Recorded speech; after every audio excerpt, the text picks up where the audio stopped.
আজকের এই চমৎকার দুপুরে, চমৎকার অপরাহ্নে আমরা জানার চেষ্টা করব কেমন করে ছেলে মেয়েদেরকে মানুষের মতো মানুষ বানাবো।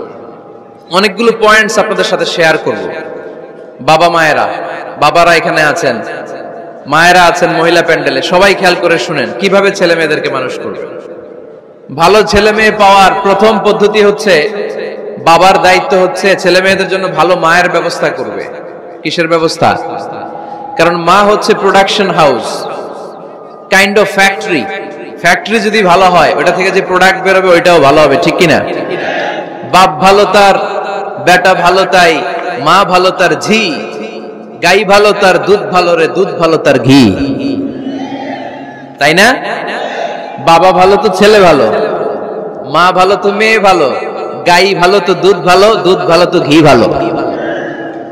তো এই জন্য আমি প্রায় বলি, আমার মায়েদের, আমাদের বোনদের পেটটা এটা খনি, তেলের খনি, গ্যাসের খনি, স্বর্ণের খনি, পেট্রোলিয়ামের খনির চাইতে দামি খনি। কারণ এই পেটগুলোই ধারণ করেছে পৃথিবীর বড় বড় ওলিদেরকে। এই নারীদের পেটগুলোই ধারণ করেছে নবীদেরকে। নাকি নবীরা হুট করে আকাশ থেকে পড়ছেন? নারীদের পেট থেকে আসছে, ঠিক কিনা? এটা যেমন সত্য, আবার পৃথিবীর সব টেন্ডারবাজ, চাঁদাবাজ গুলো এসেছে নারীদের পেট থেকে। So the decision is yours. আমার প্রিয় লক্ষ্মীপুরের ভাইরা, সিদ্ধান্ত আপনাদের। আপনাদের ঘরের এই মাকে, এই বোনকে আপনি কিভাবে তাদের যত্ন নেবেন, কিভাবে তাদেরকে কোরআন সুন্নাহর পথে রাখবেন, এই দায়িত্ব আপনার। এজন্য প্রত্যেকটা বাবার দায়িত্ব। তোমরা ইয়াং যারা, আমার কলিজার টুকরা যুবক ছেলেরা, এখনো যারা বিয়ে করো নাই, তোমার অনাগত ভবিষ্যৎ প্রজন্ম তোমার বউয়ের পেট দিয়ে আসবে। So when you choose your life partner, you don't choose your life partner only. At the same time, you are choosing the mother of your upcoming sons and daughters. আপনি যখন বিয়ের জন্য মেয়ে খুঁজেন, আপনি শুধু মেয়েই খুঁজেন না, পাশাপাশি আপনার অনাগত যে ছেলে মেয়েগুলো দুনিয়ায় আসবে তাদের মাও খুঁজতেছেন, ঠিক কিনা? সো মা যদি ভালো হয়, ফ্যামিলি ভালো। আমাকে একটা শিক্ষিত মা দাও, আমি একটা শিক্ষিত সমাজ উপহার দেব, ঠিক কিনা? এজন্য প্রথম দায়িত্ব হচ্ছে ছেলে মেয়েদের জন্য ভালো মায়ের ব্যবস্থা করা। ওমরে ফারুক রাদিয়াল্লাহু তাআলা আনহু যখন খলিফা, এক বাবা এসে বিচার দিল, খলিফাতুল মুমিনিন, আমিরুল মুমিনিন, আমার ছেলে আমার কথা শোনে না, বেয়াদবি করে। ওমরে ফারুক ডাকলেন, তুমি তোমার বাবার সাথে বেয়াদবি করো? এটা তো কবিরা গুনাহ, তুমি তো জাহান্নামে যাবে এরকম করলে। ছেলে বলে, হে আমিরুল মুমিনিন, সব দায় দায়িত্ব কি আমাদের? বাবা মার দায়িত্ব নাই? ওমরে ফারুক বললেন, আছে। কি দায়িত্ব আছে?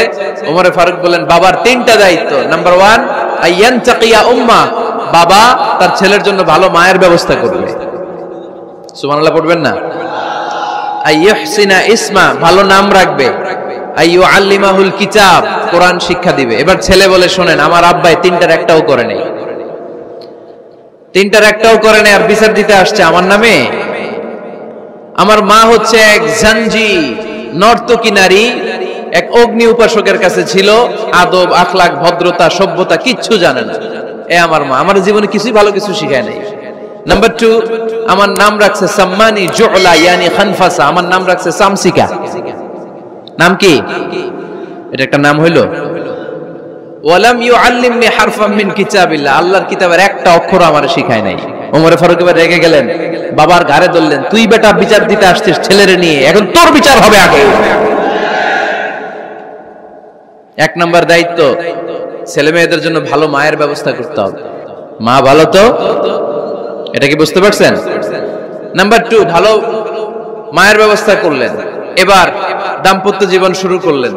এবার আপনারা আল্লাহর কাছে নেককার সন্তান চাইবেন। সন্তান দেওয়ার মালিক কে? আল্লাহর কাছে দোয়া করবেন, রব্বিলা তাযারনি ফারদাও ওয়া আনতা খায়রুল ওয়ারিসিন। এটা নবীদের দোয়া, পারেন না দোয়াটা?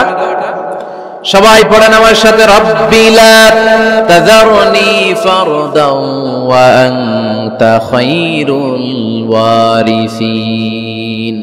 এর মানে হলো, আল্লাহ আপনি আমারে নিঃসন্তান বানিয়ে এই দুনিয়ায় রাখবেন না, আপনি তো উত্তম উত্তরাধিকার তৈরিকারী, আপনি উত্তম সন্তান দানকারী, ঠিক কিনা?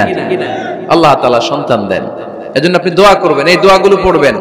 রব্বি হাবলি মিনাস সালিহিন, আমার সাথে সাথে আওয়াজ করে পড়েন, রব্বি হাবলি মিনাস সালিহিন। কেউ বাদ যাবেন না, আওয়াজ করে সবাই পড়ুন, রব্বি হাবলি মিনাস সালিহিন।